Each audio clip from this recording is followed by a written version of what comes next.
What's up, everyone? Welcome to another District Gooner Pod, brought to you by two Arsenal supporters in Washington, D.C. Steven, what episode is this? Episode 36. Howdy, people. How we doing?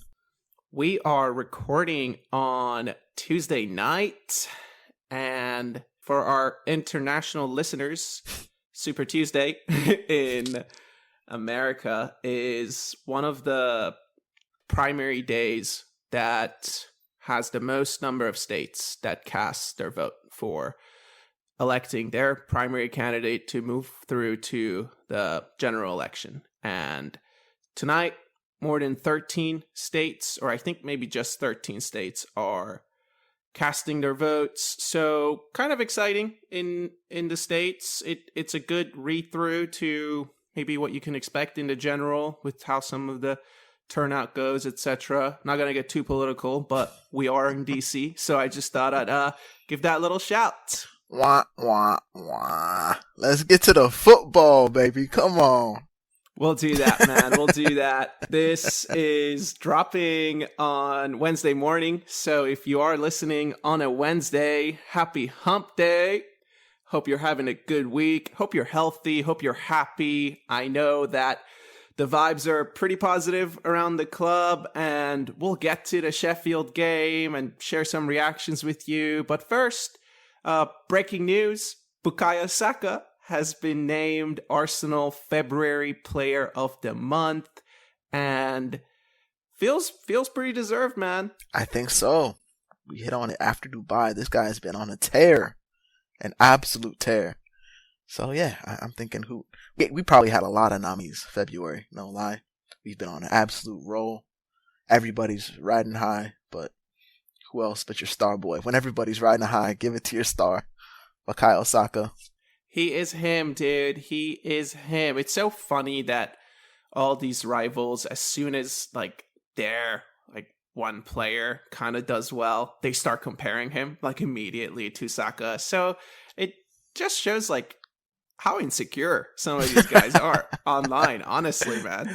It is funny. So it's Cole Palmer and Foden. And so Foden scored in that Manchester United game. Saka's trending in there. And I think the reason is because he's the starter for the national team. He's the right wing. I think Saka's got it on lock. So whenever their boy's doing good on the right wing, what about us? What about us? But, we know who it is. Yeah, dude, I mean, it's so interesting. There's all this talk after the Manchester United derby. They were talking about Phil Foden and how incredible he's been and how he has to get into the England team. And from an outsider perspective, I don't really understand why it's such a debate, because just put him at left wing. Who is England's best left winger? I agree. I think I want to say that's Sterling's position. I mean, Sterling, Rashford, I guess those are the two Sterling, that come Rashford, to mind. But and Grealish. Grealish would also be on the list. But hey, this is part of Southgate's problem. You got to find out where to put him, right? You got to do it. Don't tell me you're playing Jordan Henderson at the center mid. I don't want to hear that. That's disgusting. Shit, put him at the center. Put him at 10. Let him roam. Do whatever. But you got way too much talent to be playing a Jordan Henderson. Come on.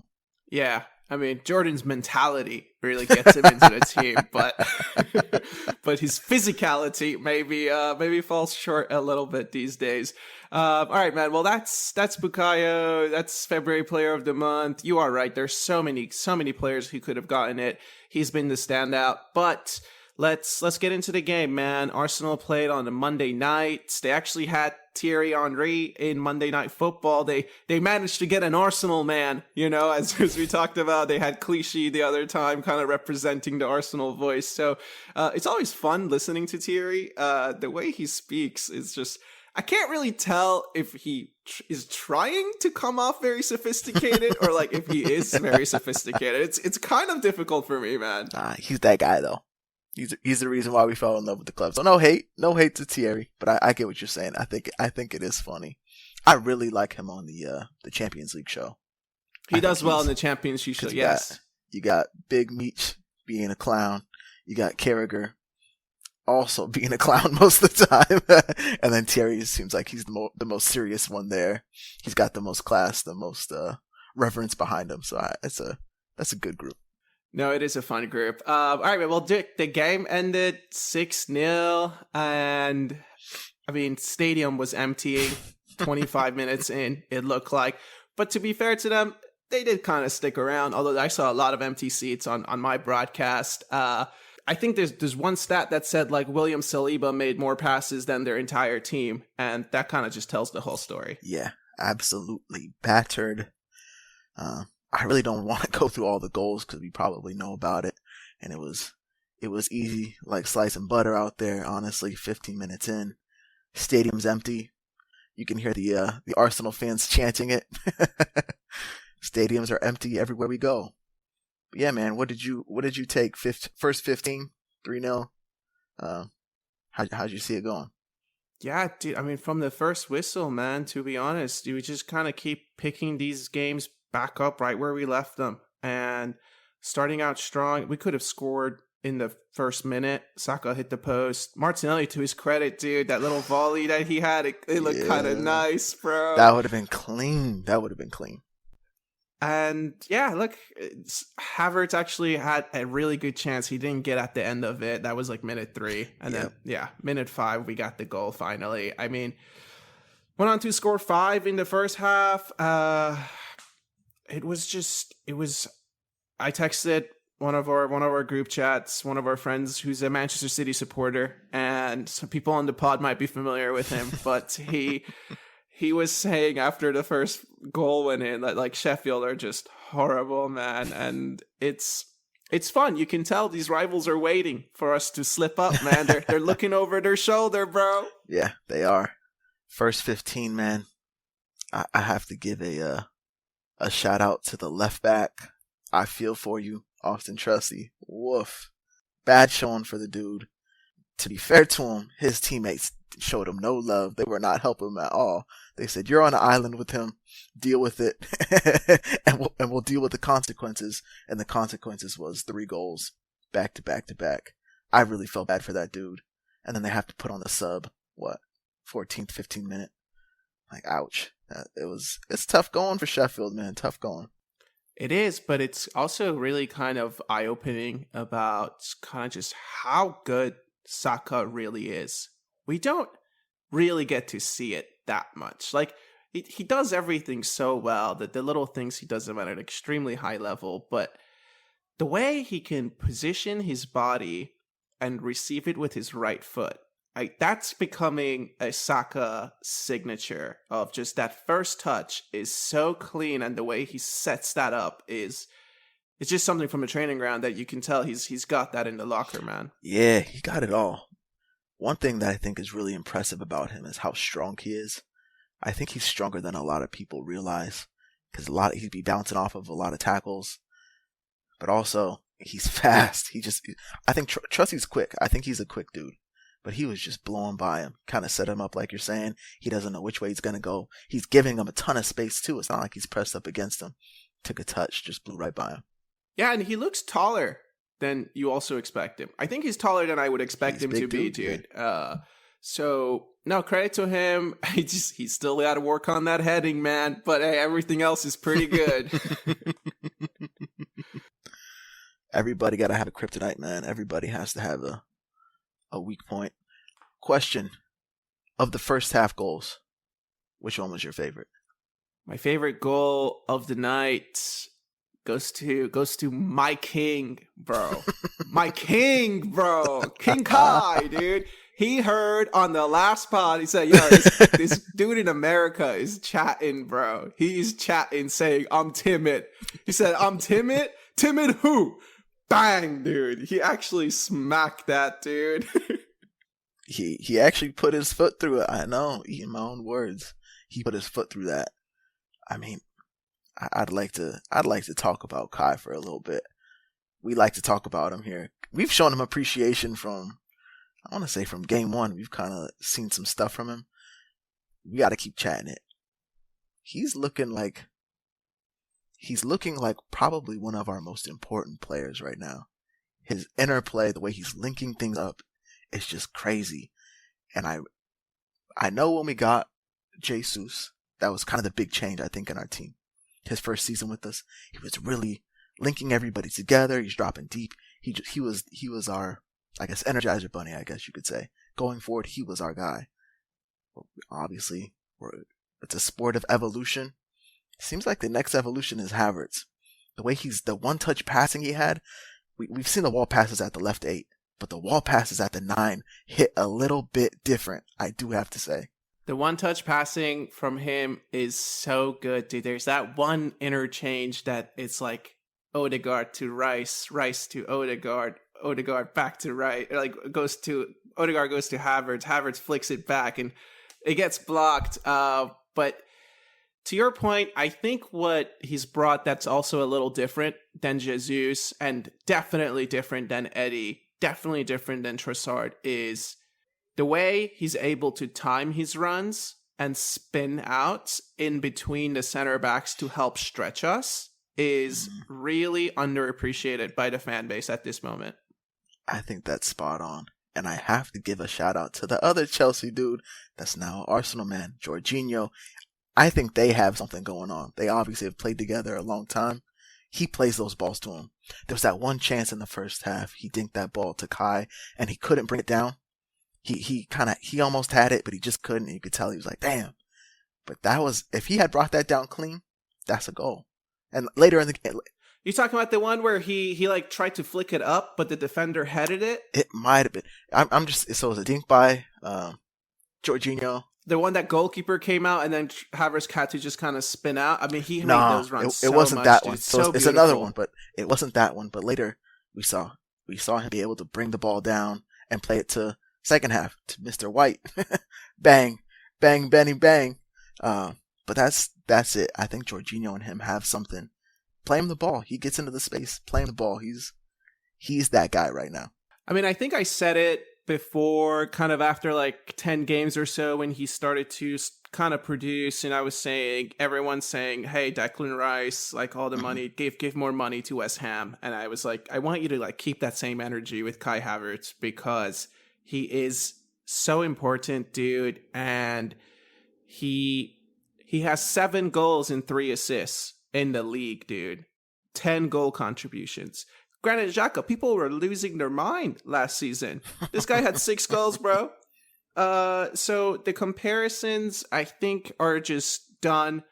And I just hope to everyone who put it out on the servers and we all got to see it and you were big mouthing out there, what's wrong with putting an apology on the server? Like, go on then, be a man about it, bro. Talk that mess, but be a man about it. That's all I'm saying. Talk that mess.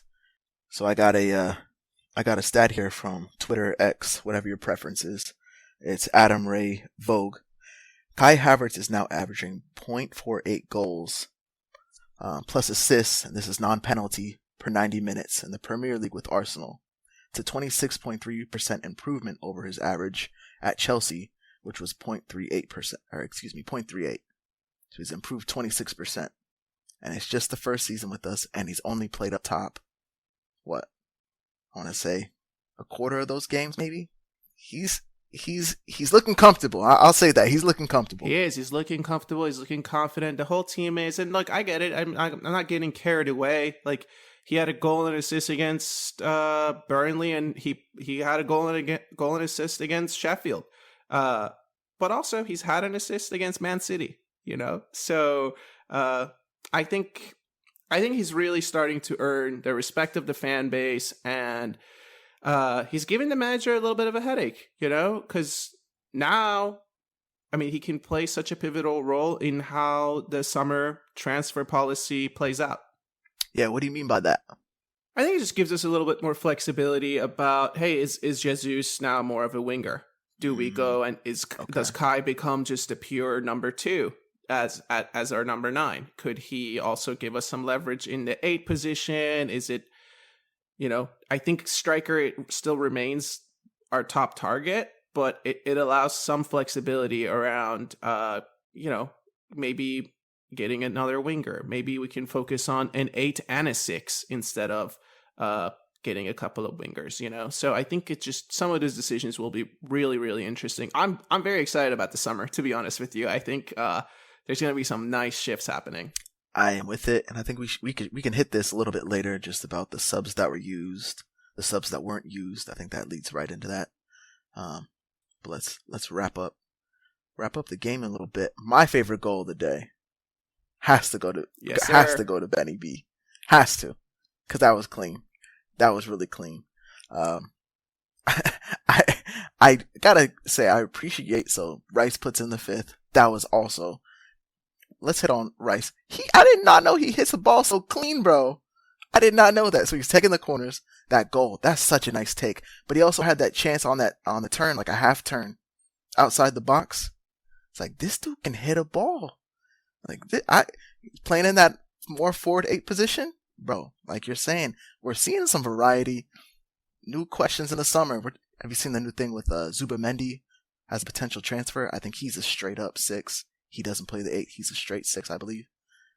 Rice moving forward, because you can't. If you're the other team and you see a Declan Rice in front of you after you just won the ball back in your own third, what's your first thought? Ah, shit. Okay. And then he gets the ball and he can bang it like that. Oh shit. This dude's the truth, man. He is, dude. What I appreciated was he really celebrated, bro. It was the 5th goal, bro, but he really celebrated, man. He was like, bang, dude. I'm like that. That's 5-0. Like, yeah. I only don't celebrate against West Ham, which, by the way, keep booing me, bro. Keep booing me. But bang, dude. Take that to the house, man. I got so sidetracked. That's exactly what I was going to say. The 5th and the 6th goal. Big celebrations.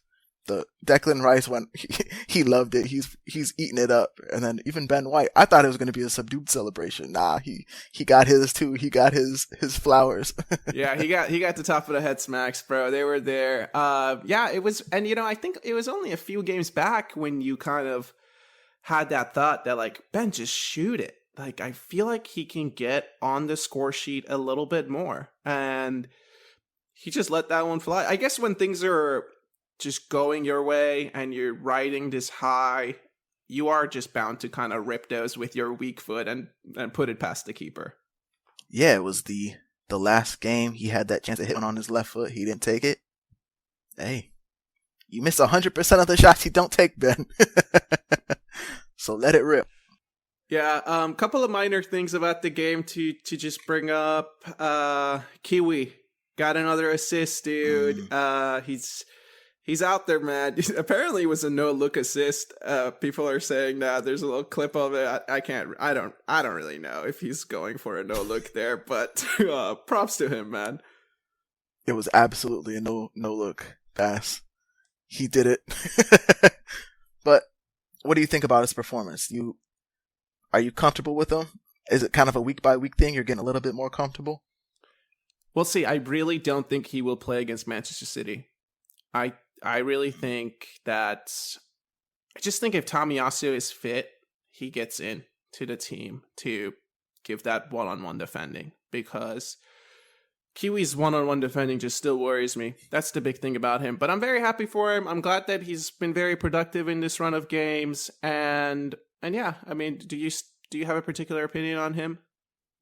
That's my take. Just week by week, I get a little bit more comfortable. I think he just looks more solid. He himself looks more comfortable. I do agree that we've seen him get, I don't want to say he's been cooked, but he does look the most shaky at times defensively. But again, hopefully week by week, he gets a little bit more comfortable and it becomes a little easier for him. Yeah, hey, super minor thing. David Raya, now clean sheet number 9. I think he's leading the league.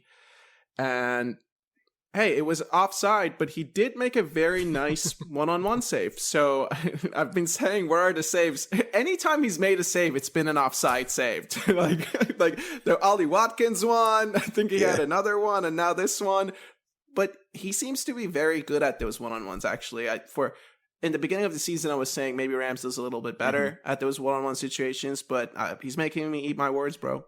I'm with you on that. He seems like he eats them up. I don't know what it is, the anticipation, but he's been getting out and getting right on them. But again, they have all been offside, so let's see when the real thing happens.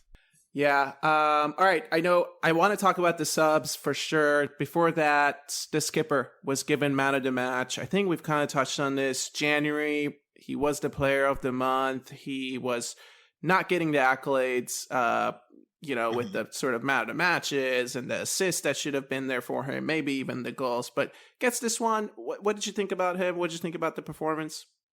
Brilliant. Absolutely brilliant. I mean, I don't know if you can ask much more from the guy. To be honest with you, like he's brilliant, man. It's a joy to watch. It's a joy to have someone on your team like him. To be honest, it is just an absolute joy to watch.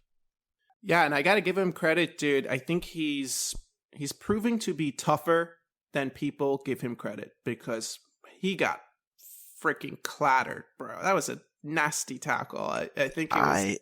I am so glad you brought that up. So it was like the 29th minute, I think. He got that one in the back. That's when you're talking about in the first half, right? He got one in the back, and then there was another like slide tackle. But he gets up, man, and he still keeps the same energy, keeps pressing them. Yeah, that one in the first 29th minute, he gets whacked in the back. Gabriel Martinelli and Kiwior stood up for him. I was like, let's go. Our skipper, not our skipper. But I have to give credit. The reason I wanted to talk about it just real briefly is that the ref immediately gave a yellow card for that. It was, 3-0, 4-0 at this point? It's 3-0. These boys are obviously, what do they have to play for at this point? Nothing. They're going to start coming in and clattering us. Give the yellow card right away. We've seen in the past some Arsenal players get hurt from those situations, right? So I just want to respect to the referee for immediately being like, nah, none of that today. I'm not seeing any broken legs. Yeah, and the one thing about Odegaard, dude, have you seen the clip of the one pass he made in the game? That was, he kind of dropped deep, but it was in their half, and he kind of slices it to Martinelli, and he takes just five players out of the game, dude. Yeah. Are you kidding me with that pass, bro? It's a joy to watch. It is an absolute joy to watch. It was. All right, well, let's get to the subs. It was nice. The second half, after the 60th minute, it was really a training exercise, and we got to see some old faces. We got to see Vieira. I know a lot of people missed him. And Thomas Partey was back. Jesus was back. What'd you make of their kind of little showing? I don't put much stock into anything I saw, really. I do appreciate being able to get them on the field. Fabio Vieira, 45 minutes. Excellent. So Partey and Jesus got about 30 minutes each. Excellent. Cedric, we got to get Ben White off, so I'll take it. I think keeping Ben White fresh is very, very important at this point. But those three guys, who we should probably touch on, I don't put much stock in what I saw. Partey looked a little shaky, potentially. I guess that's how you can describe it. But again, it's a training exercise. He hasn't played since October, I believe. And that's when we beat Man City. That's a long time ago. Feels like a whole other season. So I don't put much into it, but it is nice to see them back on the field, moving around. Yeah, no, definitely. I'm of the same mind. The one that kind of bothered me the most was Partey. He gave the ball away 3 times in the middle, and it just wasn't great. And he looked like he was wearing like cements for boots, dude. I don't know. So, but hey, I'm not gonna be too harsh on it. It's just we'll see. It kind of like sometimes William Saliba had kind of missed a couple of games, and when Saliba gets back, it's just kind of just bigger guys. It does take them a little bit to kind of get going, So I appreciate that. I think that 100%, and also let's be realistic as far as where do they land in the depth chart. Like, Partey's not getting in anytime. He's not starting any games anytime soon. He has now been surpassed by J20, Jorginho. He's taken his spot, to be honest with you. So now it's Rice, Jorginho, Partey. So the depth chart has changed, right? You got to look at the reality of the situation. So if he can get 30 minutes here, 15 there, and he can come back at, even 3/4 of what his top potential, that's a good player coming off your bench. Yeah, definitely. I will say there was one pass he made that was a classic Thomas Partey, like 40-yard pass that just looked so effortless. It was nice to see that. I was like, oh, we've been missing that in the midfield because it's still in there. I mean, it's still in there, man. I mean, when Jorginho got that wind-up time, bro. It's just like really trying to measure it. Really, the boot goes back and swings through it. Partey just like, ping, and that thing flies 40 yards. So, hey, before we move on, I do have to ask you, do you think Eddie Nketiah, Reece Nelson, Emil Smith-Rowe not getting on, but seeing Fabio Vieira ahead of them, and I won't count Trossard because we know Trossard's above them, but talking about depth chart, Fabio Vieira got the minutes. Do you think that's just because he needs the minutes, or do you think that's an indication of where the depth chart lies? I think it's hard. I think 80%, I would say it's that he just needed time. He hasn't played in a long period. And, dude, to be fair to him, he played Kai through on one of them, and it was a nice pass. He did look quick. He looked good. But it's funny, when he made those subs, I was thinking, because we've talked about this, who have been our three subs? There's three academy kids that you point out, and you really do have to wonder how much time did they get just because of injuries, and is it just that, yeah, the manager doesn't really rate them that high? Because this was the first game in a while when you looked at our bench pre-match and you thought, hey, we got some game changers, bro. We got some game changers that can come off the bench and really lift us if it's needed.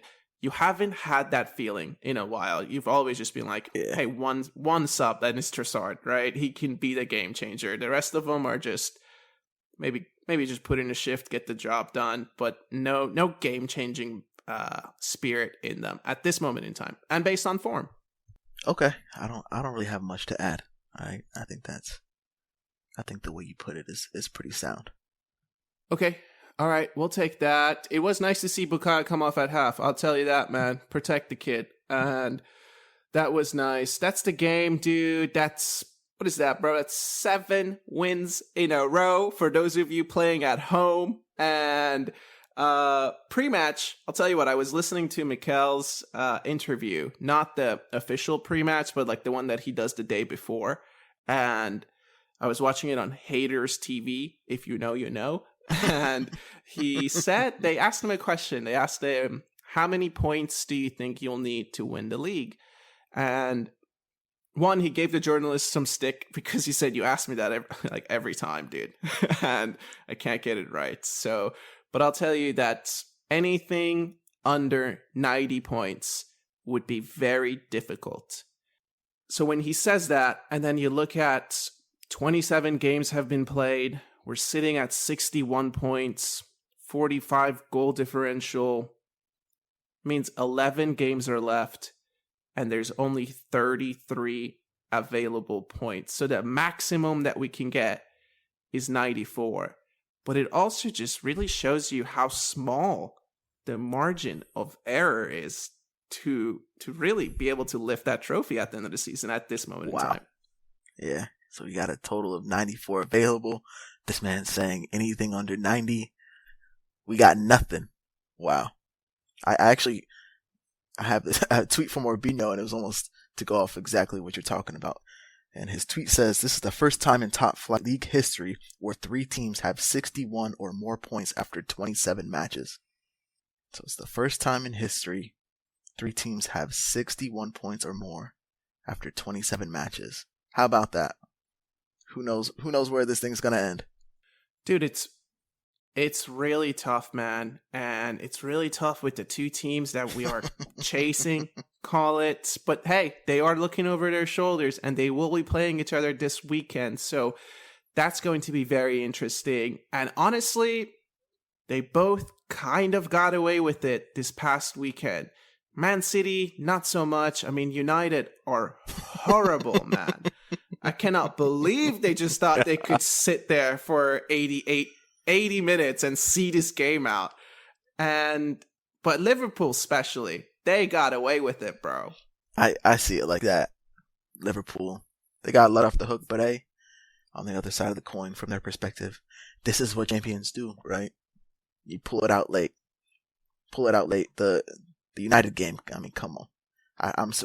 It's sad when you see the first goal go in. You're like, oh, maybe there's a chance. And then it's just like, but this is also United. This is Eric Ten Fraud. I mean, come on. Let's be realistic here. Yeah, no, I'm glad you mentioned that Liverpool would be saying that, getting a 99th minute winner like that. And I'm just curious, kind of, how much weight do you give those late winners in a title race? Let's go back to last season in Bournemouth. I think that could be one of our examples. We had we had a couple late winners, the United one as well. But what did we get? What was the media surrounding Arsenal at the time? Too emotional. It's not going to last. It's too emotional.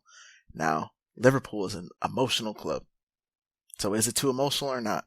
Hey, that's what we pay the talking heads for.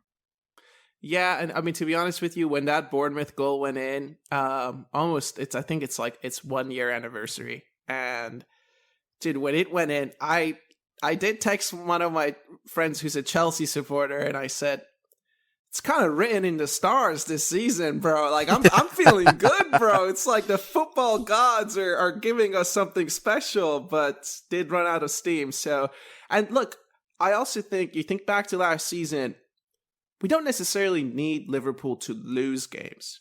They just have to draw a couple. And that's enough to overtake them. It's all about dropping points, man. It's all about dropping points. Like you're saying, 90 points to win it. We have 94 possible.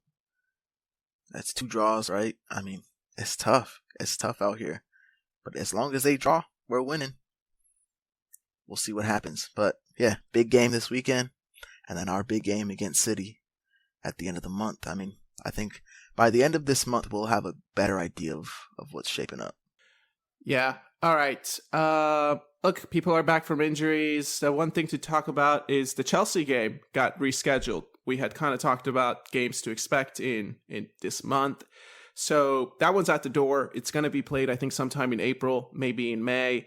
So now there's this big gap between when we play Brentford and then the Champions League, and then when we play City. And I do want to kind of get into the Brentford game and chat about it, man. Obviously, we're hosting them this weekend, and David Raya can't play. So that is the one change you know for sure. Aaron Ramsdale will be in goal, and it could very well be his last game at the Emirates. That's how we got to play it up. We have the Klopp farewell tour. We have the Aaron Ramsdale farewell tour happening at the Emirates. So on the table, Brentford is sitting 15th. I'm trying to look at their current form here. It's not good, dude. I talked to you. I mentioned it on the pod a couple episodes ago. Their defense is pretty beat up. I think Ben Mee is actually injured. So that's huge. And yeah, I think offensively, we're gonna perform. This is one game where I'm gonna just come out and say it, bro. It's a home game, so it'd be nice for Ramsdale to get a shutout, and it'd be nice to put 4 in. So 4-0. Okay.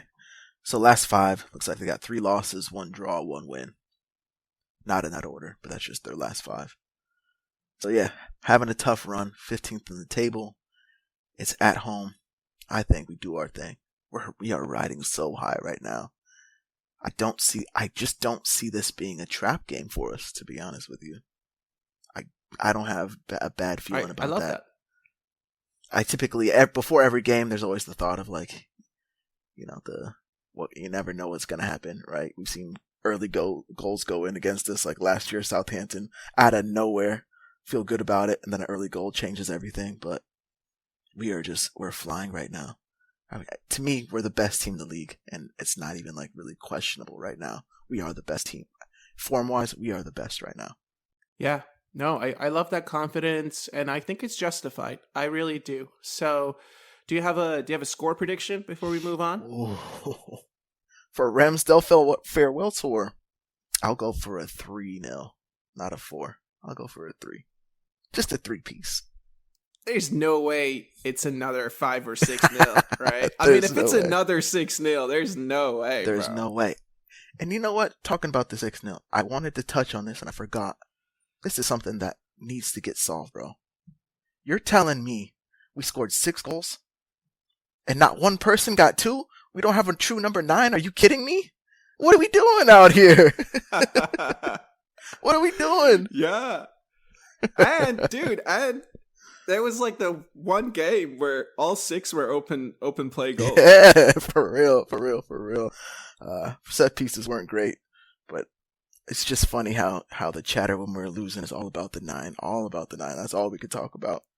6 goals, 6 different people. Insane. I mean, we're just flying. Hey, not on this pod, though.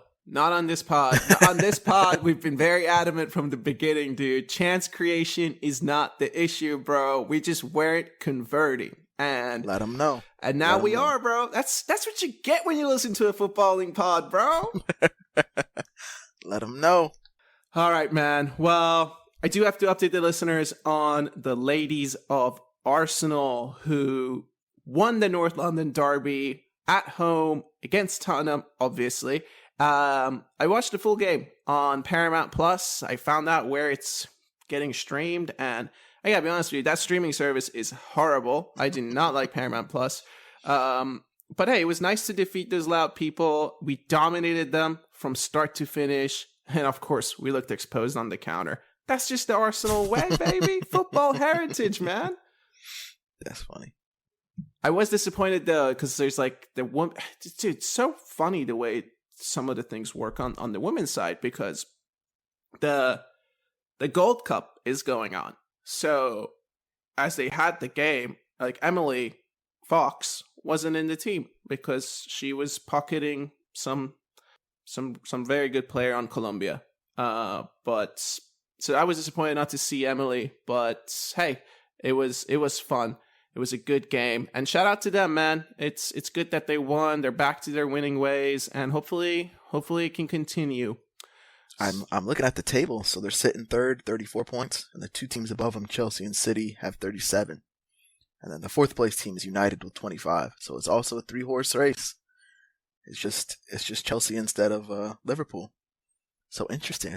That'll be a tight, fun finish as well. Yeah. Oh yeah. So keep an eye on that. And hey. There's a couple of other talking points to get through before we wrap this episode. Champions League. They announced a new format. I'm gonna play this little clip, and then maybe we can just share some thoughts and reactions to it. The 2024-25 season sees the start of an exciting new era for the UEFA Champions League, UEFA Europa League, and UEFA Conference League. Taking part in the competitions, though, remains open and based on sporting merit. From next season, the current 32-team group stage will be replaced by a league phase featuring 36 teams in each of UEFA's 3 men's club competitions. Each team will be drawn against 8 different opponents, 2 from each of the 4 seeding pots, playing 4 at home and 4 away. However, in the UEFA Conference League, each team plays only 6 opponents, 1 from each of the 6 seeding pots. Teams that finish in positions 1 to 8 qualify directly for the round of 16. Teams ranked 9 to 24 must face each other in the knockout playoff round to join the top 8 in the round of 16. Teams in positions 25 to 36 are eliminated from all competitions. In the knockout phase, all ties are contested home and away, culminating with a single-leg final. In the new league format, every match, every goal, every point and position in the ranking counts. The new system will ensure fast-changing and unpredictable standings, more matches between equally ranked teams competing for crucial points, with fans able to enjoy top clashes right from the first match day. 2024, a thrilling new future for European club football. So pretty cool music, to be honest with you, and the one thing that stood out to me was the messaging around sporting merit. Really just saying up your Super League, huh? That was appreciated. That's the gist. They're just shoving more games down our throat. I guess it's only an additional 2 in the group stage, but man, it's interesting. 2 more games. You still got the international competitions and everything. Woof. It's a lot. It's a lot to keep track of, man. It is. I think it's pretty cool. The one big table and just everyone kind of there's just going to be so much shifting happening, and the extra games, we'll see. It's not. I don't know. I don't think too much about it, and obviously I'm not a player or a manager, so I don't give that too much thought. It just entertain me, but I do feel like it's going to be really, really fun. And I really liked that if you're in like the bottom 8, you're just out, dude. I've always hated that you get third in your group and you just drop into the Europa. I've never liked that, dude. Uh-huh. I always thought that was kind of silly as well. It's a separate competition, right? Let the boys play. So they kept the home and away for the knockouts. That's cool. Like I said, top 8 teams get basically a bye round, and then the other teams have to play for that knockout place. So it is interesting. It is gonna be hype. So we'll see it next year, see how it plays out. But I think it will be hype. I'm not gonna lie and say it's not gonna be tight, because it's gonna be hype. But that's also why Jurgen Klopp is retiring. He couldn't take 2 more games, bro. Yeah, I mean, I guess, dude, if you can't take 2 more games, then just make sure you get the bye week, right? Like, just be good, bro. No, it's all jokes, man.